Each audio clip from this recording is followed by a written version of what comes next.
Percentage is very straightforward, but you've maybe never thought about it. It's the number of parts of something over a whole amount scaled up to 100 samples. Whether it's volume or people or what we're going to deal with is mass. With mass percentages, as I just said, I would want the mass of one part of something versus the total mass that it happens to be a part of. Scale it up by 100 parts, I have my mass percent. So, for example, carbon monoxide is made of carbon and oxygen. The first thing you would need to do is get all the molar masses for everything, whether you calculate them like you would for the total of carbon monoxide or the individuals like carbon and oxygen. Cancel the moles.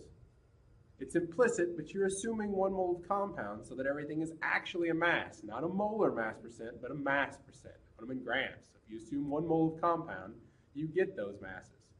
You'll set up your mass fraction, which is the mass of a part over the mass of the whole, and then we're going to multiply by 100, and we have our mass percents.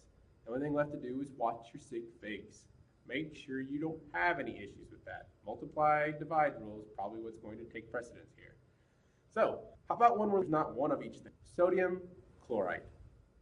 Get our molar masses from the periodic table or summed up as you do for sodium chloride.